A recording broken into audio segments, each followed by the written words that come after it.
No, I'm following you in that conversation specifically related to an owner that is in a selling situation and should be always selling and representing their brand and knowing what their brand is and knowing who they serve. And the only way they're going to find out if there is an opportunity to serve someone is to have a conversation based on, like you said, selling, but not selling to meet a certain number or quota, but selling to solve a problem. And you're right. If they're learning things about you and your product or your service along the way, and you're talking with them, and they're in agreement that it sounds exciting, that it sounds like something they could use, then when it comes time to think about whether they would be able to take advantage of the resource you have, it would be a hard time for them. It'd be hard for them to say no if they've been consistently saying yes, and if you've been consistently understanding and listening to what it is, the problems or the needs that they have in their business that you could potentially solve. It's a pretty dynamic relationship, and I can't wait to dig into some of the specifics that you've prepared for today, because I think it'll really help um, align what we're talking about today. Yeah.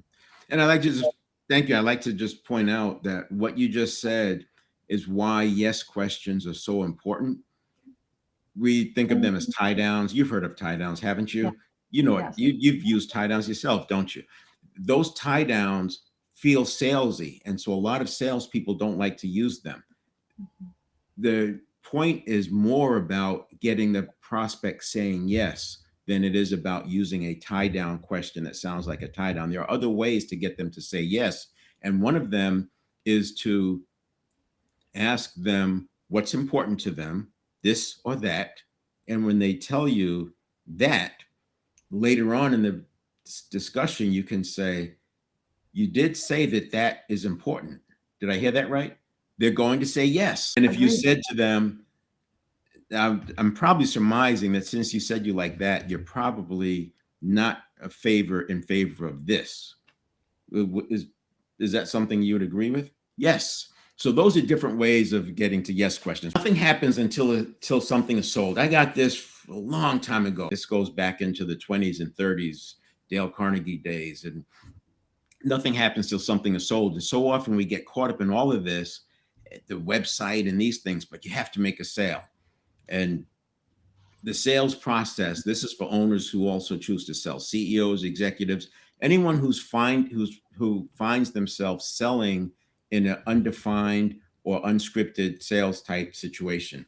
And the idea is we're going to follow the same sales process, the way, and it's designed the way customers like to buy or prospects like to buy, but we're going to do it in a way that we're in control of the roadmap, but we're allowing them to pick and choose where they stop on that roadmap.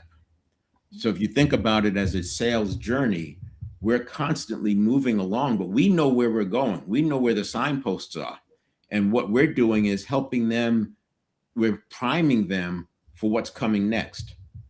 Yeah. And in that priming, we're then being able to turn control over to them, if that makes sense. So they feel like they are in control because they are. And all we're doing is the bigger guide. It's almost like being a tour guide and letting the group pick and choose where they want to stop and spend time. But we're on this tour. And that's the idea of the roadmap.